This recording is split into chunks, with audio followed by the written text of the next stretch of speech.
hay varias preguntas que debemos hacernos. La primera vez que gana Donald Trump con este discurso de asalto a las élites pudo haber alguien que se lo creyera, pero ¿por qué gana ahora cuando ya se sabe lo que es, ya se sabe lo que ha hecho? Recordemos que este señor está siendo investigado por delitos, están judicializados varios de sus casas, se llevó entre otras cosas documentos oficiales a su casa, contrató actrices porno y prostitutas, ha tenido escándalos varios, denuncias varias también por violencia contra mujeres. De hecho, acordaos que se especulaba con la posibilidad de que Donald Trump pudiera ir a la cárcel aún siendo presidente de Estados Unidos, y la gente, aún así, mucha gente le ha votado, mucha gente, y evidentemente no solo gente de su posición a quien favorecen las políticas de Donald Trump, sino también gente de clase trabajadora en Estados Unidos que no se puede permitir tener a Donald Trump como presidente. Aquí pues hay varias aristas. Por un lado, es evidente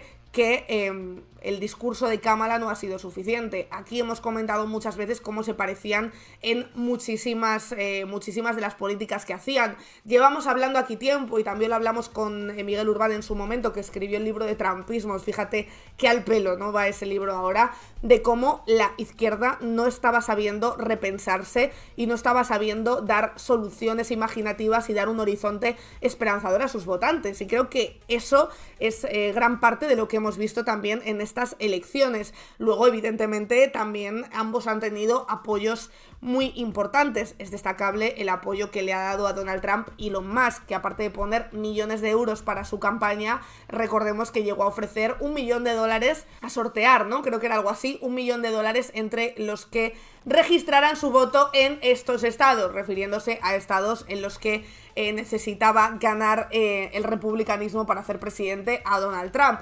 Todo esto, el clima de polarización, el clima mediático también ha influido, y esto es lo que vamos a estar analizando hoy durante bastante rato. Estabais diciendo por aquí también sería la mujer presidenta Kamala y no Blanca, demasiado para América. Me jode un poco también gente que dice esto de: ¿veis? Ponéis como toda la confianza del voto en la población latina, en este caso de Estados Unidos, y también han votado a Trump. Bueno, es que meter, la verdad, a toda la población latina así en el mismo saco en Estados Unidos es francamente, creo que bastante racista, porque para empezar también hay un componente de clase muy importante. Aquí no vale con que se pertenezca a un colectivo minoritario, sino que habrá otras cosas que analizar. Esto es exactamente igual que los que decían que el colectivo LGTB en Madrid había votado a Isabel Díaz Ayuso. Bueno, habrá que ver qué parte del colectivo LGTBI y cuánto de privilegiados eran dentro de ese colectivo. Es que claro, entonces estos análisis de brocha gorda creo que hacen sinceramente flaco favor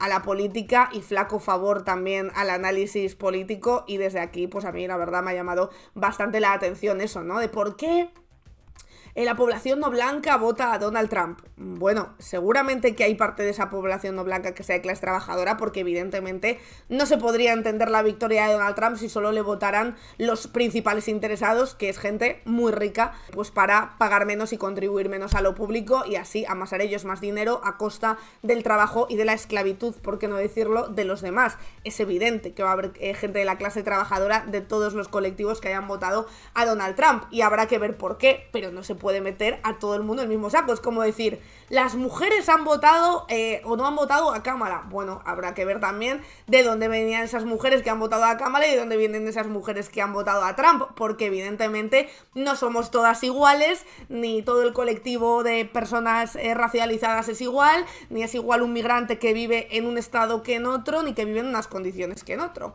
Estáis diciendo por aquí también, tampoco menosprecies la ignorancia humana, pero la ignorancia humana también tiene unas causas. Es evidente que hay peña, pues que sí, que habrá gente que no sepa ni leer ni escribir en Estados Unidos, esto lo sabemos todos, pero que ahora mismo vivimos en un mundo en el que la información cada vez está al alcance de más gente.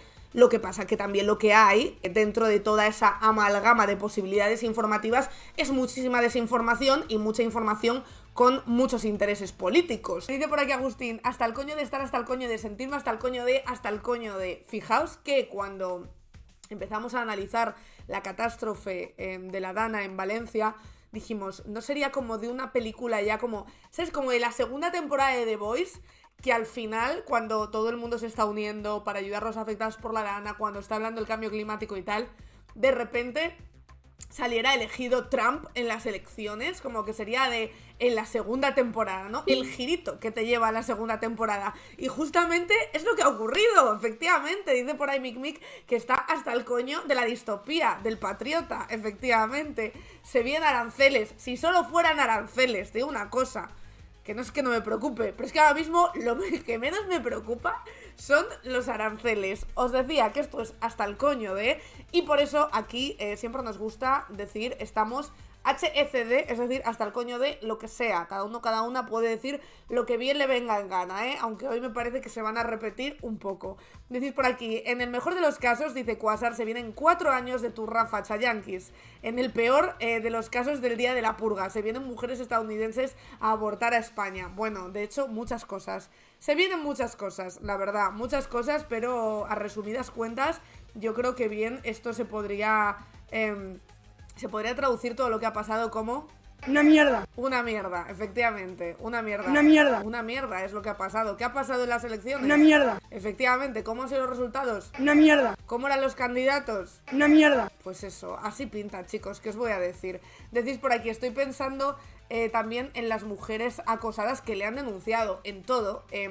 Hay varias cosas que luego analizaremos con Miguel Urbán, que se va a pasar dentro de un ratito por aquí, pero para las que os hayáis despertado hasta ahora, Abascal, que se acabará de enterar ahora mismo de que ha ganado Donald Trump las elecciones, de lo que sabemos, y no es que estén los resultados cerrados, pero es verdad que la ventaja es mucho más grande de la que se imaginaban los analistas, que nos llevaban vendiendo meses que estaba esto muy ajustado, y por eso ya se da como ganador a Donald Trump. Tanto es así que él ya ha salido a dar su discurso y Kamala Harris no va a salir hasta mañana, o sea que eso también nos dice un poco de la magnitud del desastre. Ya está con nosotras Miguel Urbán, que viene de estar en el tablero, de hecho está allí todavía.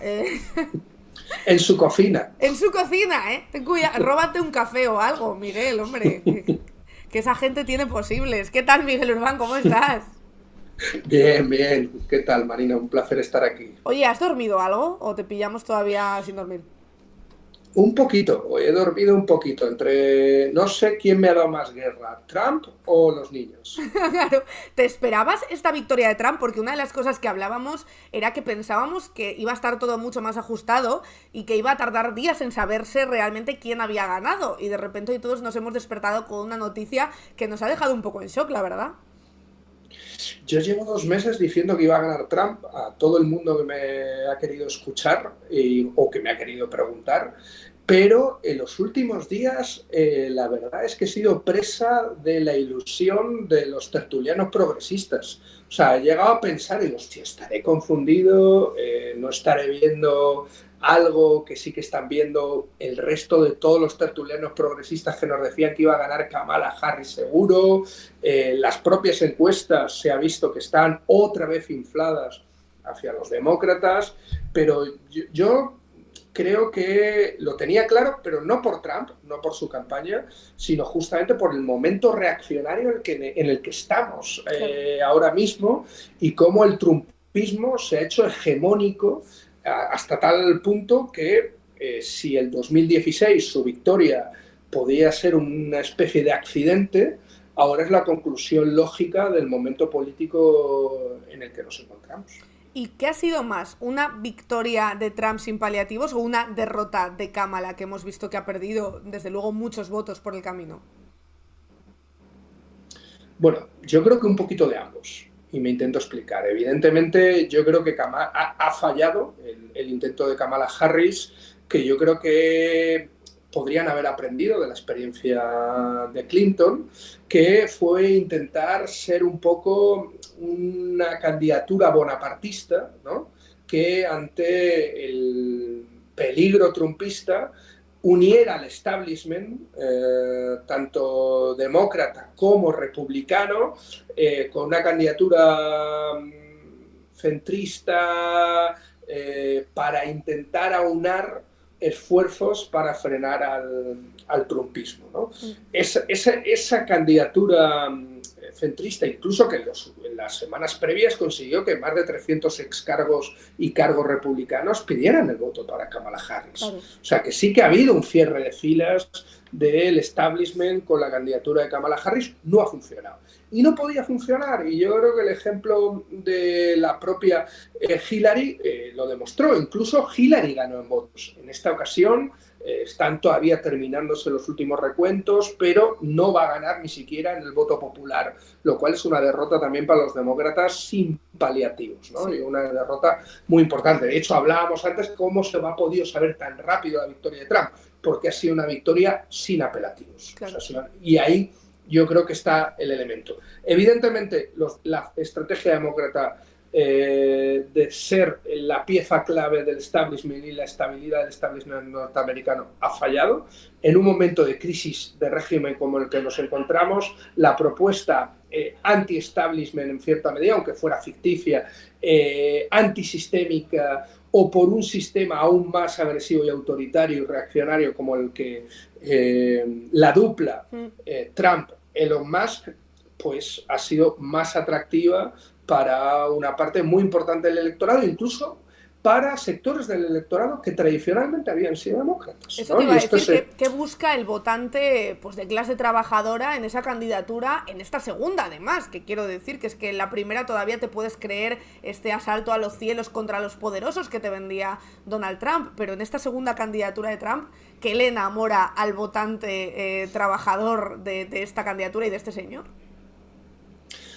Yo creo que una multiplicidad de factores, ¿no? Pero yo creo que evidentemente la cuestión de la crisis de régimen y un voto de protesta contra ese establishment, contra ese propio régimen que representaba Clinton y ahora representaba Kamala, está ahí presente. Los datos son muy complicados para la campaña de Kamala. O sea, en referencia al 2020 han perdido casi 18 millones de votos. Y la gran victoria de Trump ha sido mantener unido a su electorado desde el 2016 y del 2020.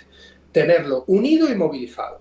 En cambio, Kamala Harris, y un elemento muy importante, robarle electorado tradicionalmente demócrata. Latinos, afroamericanos, negros, varones fundamentalmente, ¿no? Yo creo que ha sido un elemento. No ganar en esos espectros, pero sí robar un electorado importante de la diferencia del 2020-2024. ¿Cuál es la diferencia entre Kamala y Biden, ¿no? Black Lives Matter. O sea, la diferencia entre el 2020 y el 2024 es que en el 2020 había un movimiento muy fuerte, un movimiento social, antirracista, diverso, que consiguió que un electorado que tradicionalmente se abstiene, votara. La apatía por el gobierno Biden, la falta de propuestas verdaderamente que supusieran un alivio, una mejora de las clases populares por parte de la candidatura de Kamala Harris, cerrando filas con establishment y sin propuestas realmente claras y con una campaña errática. Y el no concurso de los movimientos sociales y la apatía evidente y clara ante el genocidio en el que está participando el gobierno Biden, de la cual Kamala Harris era la vicepresidenta en Palestina, yo creo que ha sido un cóctel para que la victoria de Trump fuera tan clara y tan rápida. ¿Y cómo afecta esto ahora a las relaciones internacionales de Estados Unidos? Se está hablando de las relaciones de Trump ahora con la Unión Europea. También están preguntando en el chat en qué situación deja esto a Ucrania, por ejemplo. Serían varios elementos, claro. En el tema de Ucrania, yo creo que Trump ha sido muy claro. O sea, a Ucrania no le interesa y le interesa un acuerdo con Putin. Eso yo creo que ahí no hay mucho debate. La cuestión es qué va a hacer la Unión Europea ante esto. La Unión Europea va a mantener o va a incrementar, en este caso, el esfuerzo de guerra para suplir el apoyo norteamericano a Ucrania. Bueno, eso es una incógnita. Si la Unión Europea no lo hace o no está en disposición de hacerlo, lo que veremos será un acuerdo ventajoso, en este caso para Putin, de paz, en el que supondrá evidentemente la cesión de territorios y soberanía por parte de Ucrania. El otro elemento clave es Netanyahu, es el genocidio en marcha en Palestina. Alguna gente dice, no, es lo mismo. Los demócratas apoyan, sí, apoyan el genocidio en Palestina. Pero la gran diferencia es que para Trump, Irán siempre ha sido uno de los enemigos a batir en su guerra con China, y no tanto Rusia. Y aquí es donde va a cambiar el foco. Yo creo que la victoria de Trump es un impulso para la deriva belicista de Netanyahu y para conseguir el objetivo de una guerra regional ya abierta a todas luces. Yo creo que eso es uno de los cambios geopolíticos más importantes. El otro elemento evidente va a ser América Latina. Los gobiernos progresistas de Lula y Claudia en Brasil y en México van a sufrir mucho. Yo creo que vamos a ver una vuelta de la ola reaccionaria latinoamericana con mucha más fuerza y evidentemente Milei y Bukele van a respiran tranquilos y van a poder ampliar, obtener un margen de maniobra mucho mayor en las políticas antisociales que estaban haciendo. Tenemos en la vuelta de la esquina, dentro de un año y medio, elecciones en Chile, tenemos las elecciones en Brasil también dentro de más o menos 2 años y la posibilidad de la vuelta del bolsonarismo, aunque sea con o sin Bolsonaro, y yo creo que esto es un elemento clave en la región. Y para la Unión Europea lo que vamos a ver es una agresividad comercial norteamericana, más aranceles, más problemas internos entre los aliados directos estilo Orbán de Trump y los tapados como Meloni que van a romper un poco la posibilidad de una unidad de acción dentro de la Unión Europea, tanto en política comercial como en política exterior, ¿no? Con lo cual la Unión Europea entra en problemas más aún con Trump. Y el elemento internacional, que dentro de 10 días tenemos la COP en Bakú, lo que vamos a ver es que la COP, que ya no es que estuviera herida de muerte, es que era un zombie, estaba muerta, pero parecía que seguía andando, claro. Trump va a terminar de matar a ese zombie y de hecho, si atendemos un poco a las fundaciones neoconservadores que están detrás de la campaña de Trump, Hermitage Foundation, por ejemplo, habla de que Estados Unidos se salga del FMI, del Banco Mundial, o sea, estamos hablando de cambios tectónicos. Podríamos hablar de que el segundo gobierno de Trump puede sentenciar un cambio de época en donde la gobernanza liberal, tal como la conocíamos hasta ahora, puede salir por los aires. Y por último, un elemento mimético. Lo que vamos a ver es más crisis en la derecha tradicional, en la derecha democristiana, radicalización de posiciones. Evidentemente lo vamos a ver en el Partido Popular Europeo y en el Partido Popular Español, y un efecto mimético de las fuerzas de ultraderecha que van a sufrir un impulso aún mayor con esta victoria y con el gobierno Trump, con el horizonte de las elecciones francesas y de la posibilidad de Le Pen como presidenta de Francia en, diríamos, 1 año y medio, que sería lo que queda, pero realmente cuando quiera Le Pen. Claro. Porque Macron, hay que recordar que le entregó, con el acuerdo que hizo con Le Pen para poner como primer ministro a Barnier, le entregó la llave parlamentaria de la propia estabilidad y de la propia convocatoria electoral a la propia Le Pen. Con lo cual yo no descarto que tengamos un adelanto electoral en Francia y no sería descartable la victoria de Le Pen, sí, con lo que eso supone dentro de la Unión Europea. Te preguntan también por aquí que esté Trump, ¿en qué situación deja la izquierda? ¿No? Te pregunta, ¿puede hacer que la izquierda reaccione o puede acabar de todo con ella y derechizarla, como hemos visto que ha hecho, por ejemplo, con las posiciones de la derecha pues más democristiana? Evidentemente lo que vemos es una extrema derecha que cada vez se radicaliza más, un autoritarismo reaccionario que cada vez se radicaliza más y que cada vez aparece más como una lógica antisistémica, y en cambio una izquierda que cada vez se modera más y que cada vez se centra más, ¿no? O sea, es como muy paradigmático y paradójico del momento en el que nos encontramos, ¿no? Lo que yo creo que debería de comprender la izquierda es que el de el mal menor, el mal minorismo, ha sido el gran derrotado de estas elecciones. Sí. O sea, Kamala Harris representaba eso. Kamala Harris no tenía ninguna propuesta atractiva más allá de no ser Trump.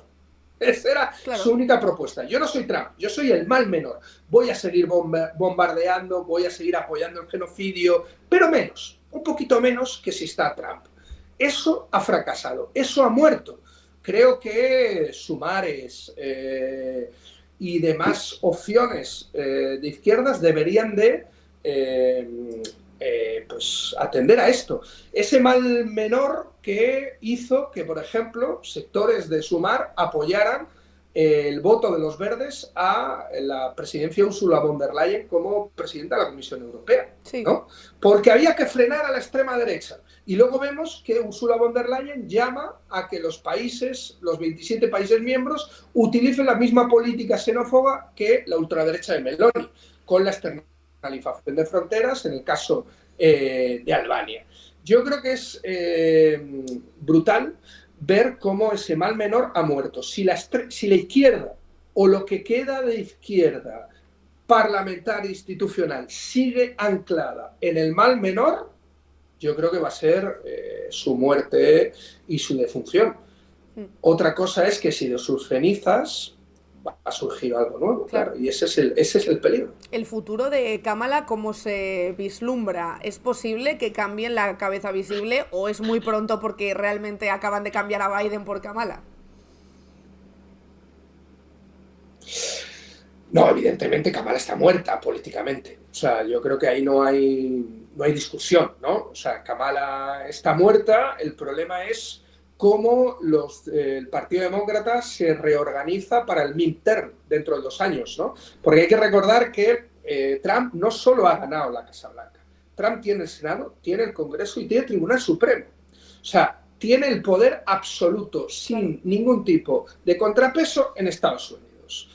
La crisis del Partido Demócrata es total, porque no solo es la pérdida de Kamala, es la pérdida de la mayoría en el Senado y de muchos, incluso pesos pesados, que no han sido reelectos, ¿no? Con lo cual, yo creo que estamos ante una crisis importante del Partido Demócrata, una crisis, podríamos decir, también de proyecto, y lo que hay que ver, porque a mí el Partido Demócrata, entre tú y yo, Marina, me da absolutamente igual.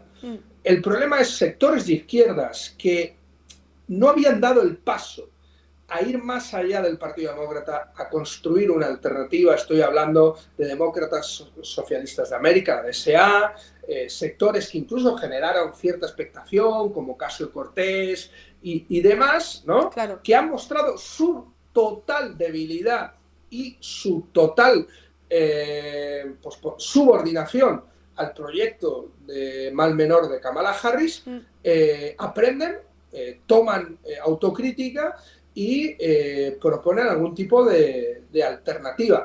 Yo creo que lo único que me da algo de esperanza en Estados Unidos no son los demócratas, no son las opciones políticas en este caso, sino las estructuras del nuevo sindicalismo que se ha construido en Estados Unidos, de ciertos nuevos movimientos sociales con una pujanza que, aunque no se haya mostrado en lo electoral, yo creo que hay que esperar a ver cómo pueden reconstruir una oposición a Trump y al trumpismo, ¿no? Sí. Y ahí es donde yo creo que es donde hay que tener el ojo.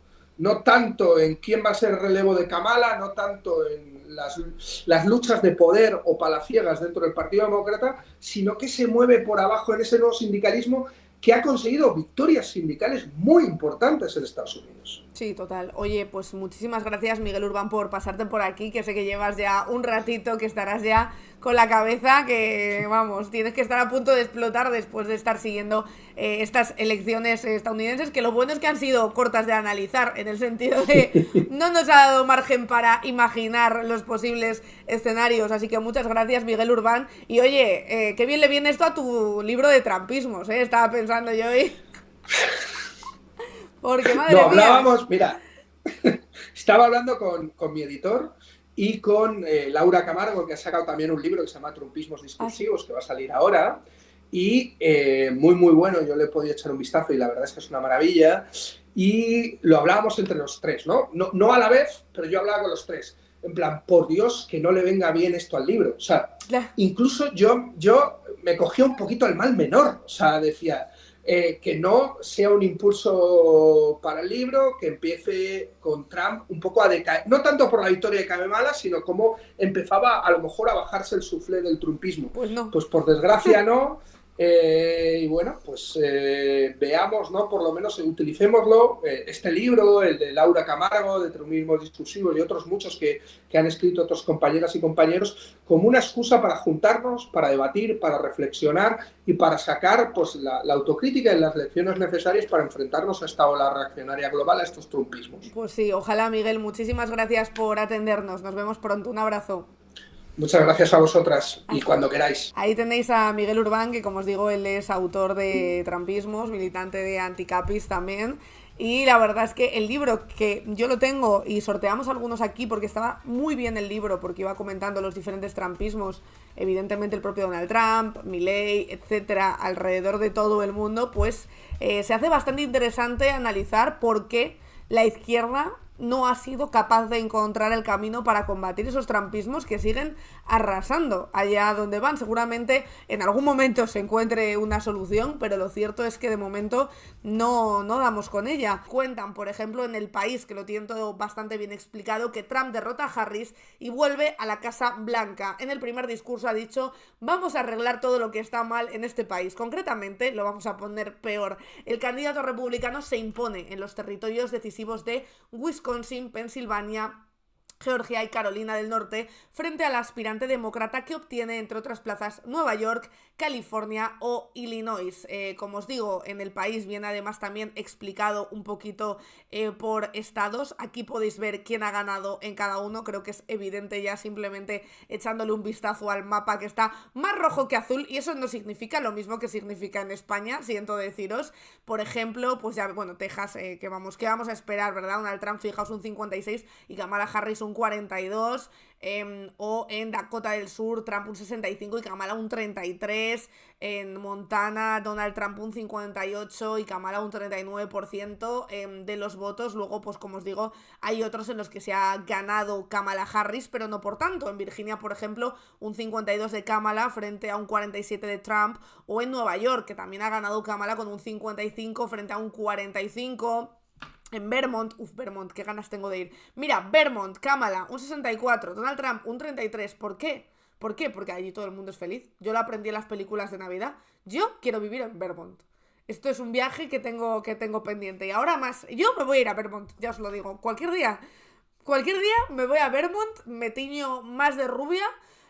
Y ya solo iré vestida con gorritos navideños, bufanda y guantes todo el tiempo y beberé chocolate caliente. Esto es lo que voy a hacer en un futuro. Todos a Vermont. Venga, chicos, vámonos. Ya si hubiera sanidad pública, ¿verdad? Sería increíble. En Maine, Nuevo Hampshire, Massachusetts, también en Oregón, por ejemplo, Kamala ha ganado a Donald Trump. En Washington, fijaos, un 59% de Kamala frente a un 39% de Donald Trump. O en California, un 58% de Kamala frente a un 40% de Donald Trump. Como os digo, en El País os sale el mapa un poquito de los estados en los que ya se sabe quién ha ganado, y también en los que va liderando uno o en otro según el conteo, que ya sabes que en el caso de las elecciones de Estados Unidos puede tardar en tener los resultados definitivos días e incluso semanas. A ver, vamos a ir un poquito por partes, como resume aquí también por ejemplo, el artículo de El País, porque la presidencia no es lo único que se votaba hoy. 10 estados también preguntaron a sus electores si querían incluir el derecho al aborto dentro de sus constituciones estatales y con ello garantizar su acceso en su territorio. Los electores votaron sí en 6 de esos estados: en Arizona, en Missouri, en Nevada, en Colorado, en Maryland y en Nueva York, y no en uno de ellos, Florida. Todavía no se conocen los resultados en los 3 restantes: Nebraska, Dakota del Sur o Montana. En Arizona, la reforma de la Constitución estatal permitirá y garantizará el acceso al aborto hasta la semana 24. En Missouri se garantizará el derecho a la libertad reproductiva. En Nevada se blindará el acceso al aborto hasta la semana 24, que ya era legal, y en Colorado se confirma la decisión de mantener la legalidad del aborto. En Nueva York también se crean medidas para proteger el derecho al aborto, que ya era legal, y finalmente en Maryland se garantizará el derecho a la libertad reproductiva que incluía la opción de terminar un embarazo de manera temprana. El aborto fue hasta 2022 un derecho constitucional federal en Estados Unidos, pero dejó de serlo después de una decisión de la Corte Suprema en la que revocó el mandato del litigio de Roe versus Wade.